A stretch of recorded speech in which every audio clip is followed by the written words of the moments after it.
Welcome back. ముందుగా ఈనాడు దినపత్రికలోని highlights చూద్దాం. ఏరు విలయం, ఎక్కడికెక్కడ కాలువలకు గండ్లు, జల దిగ్బంధంలో ఆవాసాలు, కాకినాడ జిల్లాలో 62,000 ఎకరాల్లో మునిగిన పంటలు అన్న వార్తను చూడొచ్చు. ఇక మణిపూర్లో విద్యార్థుల ర్యాలీ ఉద్రిక్తం, పోలీసు ఘర్షణలో 40 మందికి గాయాలు అన్న వార్త. ఇక రాజకీయాల కంటే మత పోరే ఎక్కువ, దానిపైనే భారత్లో ఘర్షణలు, మోడీపై ఎలాంటి ద్వేషం లేదు, అందరికీ సమాన అవకాశాలుంటే రిజర్వేషన్లు రద్దు అన్న రాహుల్ వ్యాఖ్యలు.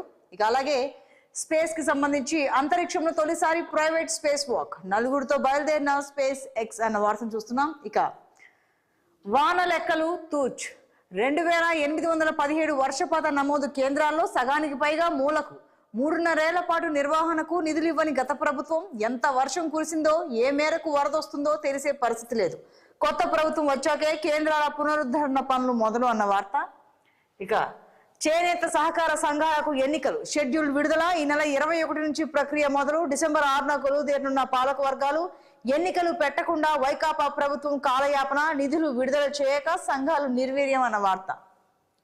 ఇక మరోవైపు ఆపరేషన్ బుడమేరు, త్వరలో ఆక్రమణలన్నీ తొలగిస్తాం, విద్వేషంతోనే ప్రకాశం బ్యారేజీ గేట్ల విధ్వంసం, కారకులు ఎవరిని వదిలే ప్రసక్తే లేదు, సీఎం చంద్రబాబు స్పష్టీకరణ, పూడ్చిన గండ్ల పరిశీలన, యంత్రాంగానికి అభినందనలు అన్న వార్తను చూస్తున్నాం. ఇక మెడ్టెక్ లో మరో మణిహారం, ప్రపంచ స్థాయి విశ్వవిద్యాలయం నిర్మాణం ఆరంభం, 2025-26 విద్యా సంవత్సరంలో కార్యకలాపాలు ప్రారంభం అన్న వార్తను చూడొచ్చు.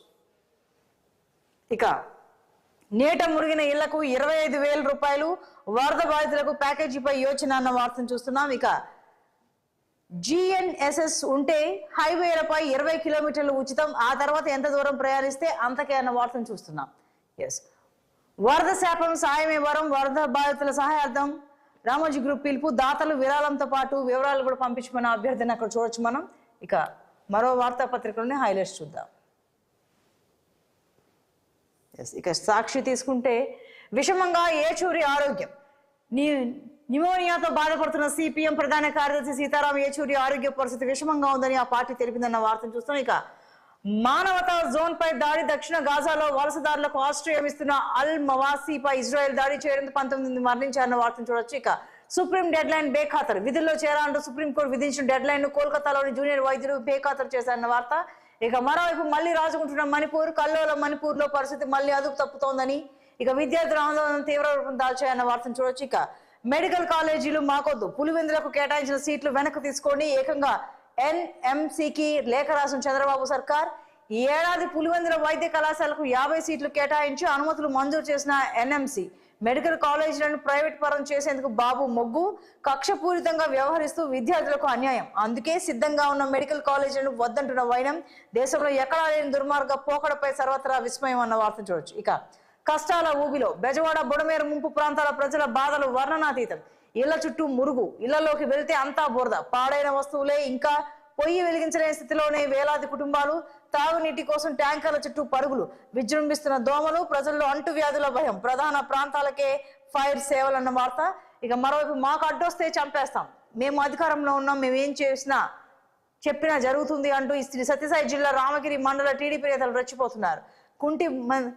కుంటిమద్ది ఎంపీటీసీ ఉమాదేవి భర్త కేశవను పరిటాల అనుచరుడు గంగాధర్ నాటు తుపాకీ కత్తితో బెదిరించాడు, తమకు అడ్డొస్తే చంపేస్తామంటూ వీరంగా సృష్టించడంతో గ్రామస్తులు దేహశుద్ధి చేశారన్న వార్త.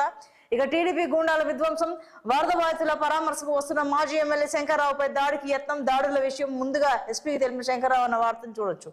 ఇక కాళ్ళు పట్టుకో వదిలేస్తా, టీడీపీ జనసేన మధ్య బ్యానర్ చిచ్చు, జనసేన నేతలను చితకబాది కాళ్ళు పట్టించుకున్న టీడీపీ నేతలు, జనసేన నాయకులు ఇద్దరికి తీవ్ర గాయాలు, కృష్ణా జిల్లా మచిలీపట్నంలో ఈ ఘటన చోటు చేసుకుంది. ఇక ఉత్తరాంధ్ర ఉక్కిరి బిక్కిరి, భారీగా పంటలు నీట మునక, పొంగి పొర్లుతున్న నదులు, వాగులు, గెడ్డలు, ఇక వరుసగా 3 సార్లు వరదలతో కోనసీమ లంకలు విలవిల, వాతావరణ శాఖ హెచ్చరించినా ఏలేరుపై సర్కారు ఉదాసీనత, ముంపులో ఏలేరు పరివాహక మండలాల్లోని పంట పొలాలు, అనేక చోట్ల దెబ్బతిన్న కరెంటు స్తంభాలు, ట్రాన్స్ఫార్మర్లు, రహదారులు అన్న వార్తను చూడొచ్చు. ఇక మిగిలింది బురదే, వరద నష్టాన్ని వివరిస్తూ కన్నీటి పర్యంతం అవుతున్న బాధితులు అన్న వార్తను చూడొచ్చు.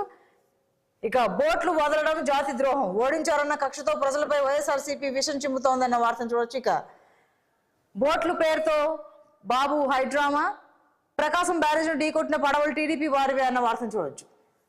ఇక వైఫల్యంతో జంకు, బోట్లపై బొంకు, వరద నియంత్రణ సహాయక చర్యల్లో చేతులెత్తేసిన సీఎం చంద్రబాబు, ఆ నిర్వాకాలను కప్పిపుచ్చేందుకే బోటు రాజకీయం అన్న వార్తను చూడొచ్చు.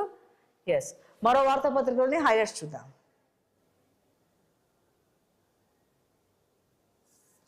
ఏలేరు విలయం అన్న వార్తని ప్రధానంగా ప్రచురించింది ఆంధ్రజ్యోతి. ఇక ఉగ్ర గోదావరి ఏజెన్సీని చుట్టుముడుతున్న వరద, చింతూరు మండలంలో 22 గ్రామాలకు తెగిన సంబంధాలు, 30 గ్రామాలకు రాకపోకలు బంద్, కుక్కునూరు వేలేరుపాడులో 34 గ్రామాల పరిసరాల్లోకి వరద, తరలి వెళ్లిన కలెక్టర్ అధికారులు, భద్రాచలం వద్ద 2వ హెచ్చరిక, సముద్రంలోకి 10 లక్షల క్యూసెక్కుల నీటిని విడుదల అన్న వార్తను చూడొచ్చు. ఇక జీపీఎస్ టోల్ పై గెజెట్ జారీ, 20 కిలోమీటర్ల వరకు రుసుము ఉండదు. ఆ తర్వాత ప్రయాణించిన దూరానికే జీపీఎస్ అనుసంధానానికి టోల్ గేట్లలోని వ్యవస్థను ఆధునీకరించాల్సిన అవసరం, ఇందుకు భారీ వ్యయం, టోల్ ఛార్జీలు పెరిగే అవకాశం అన్న వార్తను చూడొచ్చు. ఇక లోక్సభ ఎన్నికలు స్వేచ్ఛగా జరగలేదు, ఎన్నికల సంఘం ఇష్టారాజ్యంగా వ్యవహరించింది, ఎన్నికలు సజావుగా జరిగితే బీజేపీకి 240 కూడా వచ్చేవి కావన్న రాహుల్ వ్యాఖ్యలు. ఇక సీతారాం యేచూరి ఆరోగ్య పరిస్థితి విషమం అన్న వార్త. ఇక విశాఖ నుంచి మరో వందే భారత్ విజయనగరం రాయగడ మీదుగా దుర్గ్కు 15వ తేదీ నుంచి ప్రారంభం అన్న వార్తను చూడొచ్చు. ఇక హ్యాపీ నెస్ట్ కు ఊపిరి, టెండర్లు పిలిచిన సిఆర్డీఏ 930 కోట్లతో అంచనాలు, G+18 విధానంలో మొత్తం 12 టవర్లు. గత టీడీపీ ప్రభుత్వ హయాంలోని లబ్ధిదారుల ఎంపిక, వైసీపీ 5 ఏళ్ల జాప్యంతో అదనంగా 230 కోట్ల భారం. అదనపు భారాన్ని భరించనున్న చంద్రబాబు ప్రభుత్వం సిఆర్డీఏ భవనం పూర్తికి 160 కోట్లతో టెండర్లు అన్న వార్తను చూస్తున్నాం. ఇక శీతాకాలం గజగజే, ఉత్తరాదిలో పడిపోనున్న ఉష్ణోగ్రతలు, నేడు మధ్య భారతంలో వాయుగుండం, వచ్చే వారం మరో అల్పపీడనం అన్న వార్త. ఇక ఇసుక ఆన్లైన్ బుకింగ్ నేటి నుంచి, బుకింగ్ కోసం ఏపీ శాండ్ పోర్టల్ ఏర్పాటు, పోర్టల్ నిర్వాహకులకు ఓవైపు శిక్షణ, మరోవైపు బుకింగ్లు. ఇసుక రవాణా డెలివరీ పర్యవేక్షణకు ప్రత్యేక విధానం, 5-6 రోజుల్లో పూర్తి స్థాయిలో అమల్లోకి. రవాణా ఛార్జీలపై కుదరని ఏకాభిప్రాయం, రాష్ట్రం అంతటా ఒకే ధర ఉండేలా త్వరలో విధాన నిర్ణయం అన్న వార్తను చూడొచ్చు. ఇక గో మాఫియా, మన్యం నుంచి తల దాకా అక్రమంగా తరలింపు, ఆ దళారులను వదలని పల్నాడు మూట. పశువుల వాహనాలు ఆపి వసూలు, గత 5 ఏళ్లుగా భారీ దందా, మాజీ మంత్రి అంచెరెడ్డిదే కీలక పాత్ర. గత ఎన్నికల్లో కోట్లు పెట్టి వైసీపీ టికెట్, ఇప్పుడు అధికార పార్టీలో చేరిక, అయినా అదే దందా. కోట్లు ఆర్జన, ప్రభుత్వానికి ఫిర్యాదుల వెలువ, ఉచ్చు బిగిస్తున్న విజిలెన్స్ అన్న వార్తను చూడొచ్చు. ఇక ఆశలన్నీ కేంద్రం పైనే, నేడు రేపు వరద ప్రాంతాల్లో కేంద్ర బృందం పర్యటన. కృష్ణా, ఎన్టీఆర్, గుంటూరు, బాపట్ల జిల్లాలో నష్టం అంచనా. 2 బృందాలుగా జిల్లాలకు 2 రోజుల పరిశీలన.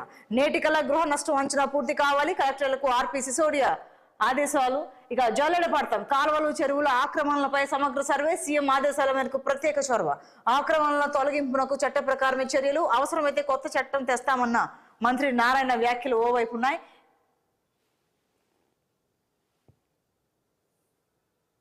ఇక ఆపరేషన్ బెజవాడ, పనులు కొలిక్కి 10 రోజుల తర్వాత ఇంటికి బాబు. ఇక విపక్షంలోకి వచ్చిన కుట్రలు మానలేదు, వైసీపీది జాతి ద్రోహం, దాని తప్పుడు పనులకు లక్షల మంది నాశనం. బుడమేరును గాలి కుదిరి అందరినీ ముంచేశారు, వరదల్లో ఇనుప బోట్లు వదిలి ప్రకాశం బ్యారేజీ ధ్వంసానికి యత్నం. ఇవన్నీ బయటపడేసరికి దుష్ప్రచారం, నేరగాలను వదిలిపెట్టేది లేదు. యంత్రాంగం నిర్విరామంగా పనిచేసింది. ఐఏఎస్ల నుంచి కార్మికుల వరకు ఎంతో శ్రమ కోర్చి పనిచేశారు. వారందరికీ చేతులెత్తి మొక్కుతున్నా. వరదలపై యుద్ధంలో గెలిచాం, కానీ నష్టం వెంటాడుతోంది. త్వరలో ఆపరేషన్ బుడమేరు అన్న ముఖ్యమంత్రి వ్యాఖ్యలు ఇవి. ఇక ఏలేరు విలయం అన్న వార్తను కూడా మనం చూడొచ్చు. ఇక వెలుగు వార్తాపత్రికలోని హైలైట్స్ చూద్దాం.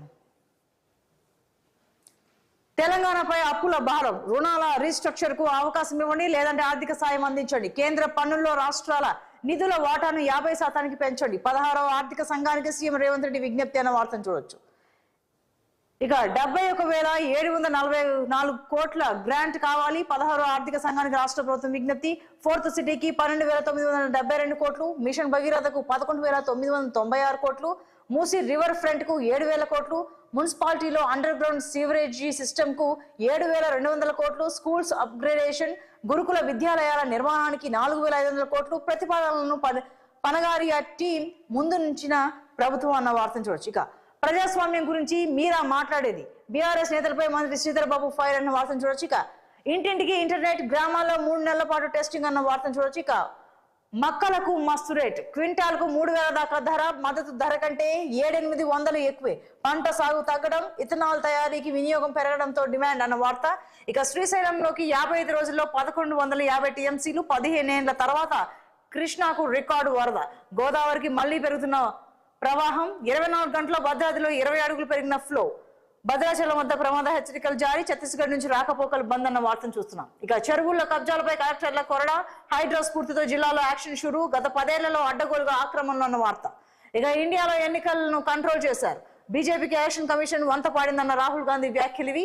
ఇక ఫ్యూచర్ ప్లానింగ్ బాగుంది, పట్టణాభివృద్ధిపై ప్రభుత్వం ఫోకస్ పెట్టడం ఇంప్రెస్ చేసింది. 16వ ఆర్థిక సంఘం చైర్మన్ అరవింద్ పనగారియా ప్రశంస.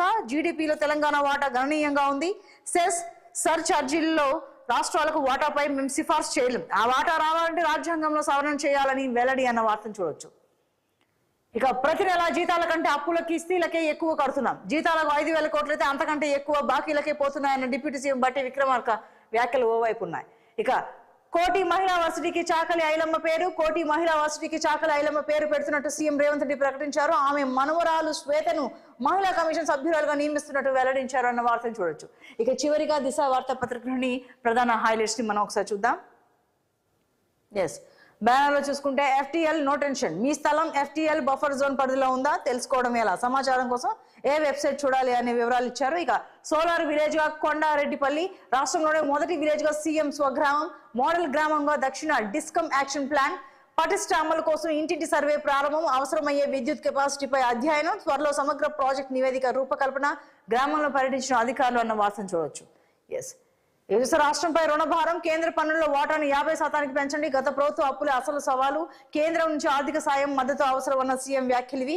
ఇక హైడ్రాకు పోలీస్ ఫోర్స్ 15 మంది సిఐలు 8 మంది ఎస్ఐలు ఉత్తర్వులు జారీ చేసిన డీజీపీ ఆఫీస్ అన్న వార్త. ఇక ఆక్రమణపై నివేదికలు ఇవ్వండి, జీహెచ్ఎంసీకి హైడ్రా లేఖ, టౌన్ ప్లానింగ్ అధికారులు హడల్ అన్న వార్తను చూడొచ్చు. ఇక యువత ఆత్మహత్యలు భారత్లోనే ఎక్కువ, 15 నుంచి 19 ఏళ్ల వారే అధికం, 40% పైగా 30 ఏళ్ల లోపు వారే, గ్లోబల్ యావరేజ్ తో పోలిస్తే ఇండియాలో రెట్టింపు కేసులు, నేషనల్ క్రైమ్ రికార్డ్స్ బ్యూరో గణాంకాలని చెబుతున్నారు. ఇక రోజు సగటున 160 మంది సూసైడ్ అన్న వార్త. ఇక కండువా రాజకీయం, ఎమ్మెల్యేలకు కప్పినవి పార్టీవా లేక సంప్రదాయం అన్న వార్తను చూడొచ్చు. ఇక నేను కాంగ్రెస్ కండువా కప్పుకోలేదు, ప్రతిపక్షంలోనే కొనసాగుతున్నా, పిఎస్సీ చైర్మన్ పదవి హరీష్ కు ఇస్తేనే ప్రతిపక్షమా, ఎమ్మెల్యే అరకిపూడి గాంధీ ప్రశ్న అన్న వార్తను చూడొచ్చు. ఇక భూమాత బాధితులు NICకి నిర్ణయించిన సీఎం రేవంత్ రెడ్డి అన్న వార్త ఓవైపు ఉంది. ఇక టోల్ ప్లాజాకు సంబంధించిన వార్త కూడా చూడొచ్చు. ఇక యూట్యూబ్ ఛానల్లే నిన్ను గద్దె దించుతాయి, నీ బండారాన్ని బయట పెడతాయన్న హరీష్ వ్యాఖ్యలివి. ఇక కరీంనగర్ హసన్పర్తి రైల్వే లైన్ కు అనుమతి ఇవ్వండి, ఇందుకు 1415 కోట్ల అవసరం, ఉప్పల్ స్టేషన్ అప్గ్రేడ్ చేయండి, రైల్వే మంత్రికి బండి సంజయ్ విజ్ఞప్తి అన్న వార్త చూడొచ్చు. ఇక 3 నెలల్లో బీసీ కులగణన పూర్తి చేయాలన్న వార్త ఓవైపు ఉంది. ఇక కేబినెట్ విస్తరణ కసరత్తు మళ్ళీ మొదలు అంటూ ప్రచారం, ఒకేసారి 6 ఖాళీల భర్తీకి అన్న వార్తను చూడొచ్చు. ఎస్, ఇవి పలు వార్తాపత్రికలోని ప్రధాన హైలైట్స్. మరి కాసేపట్లో డిబేట్ విత్ రాజేష్ సిద్ధం ప్రసారం. కీప్ వాచింగ్ 6 టీవీ, సామాన్యుడి ఆరోపణ.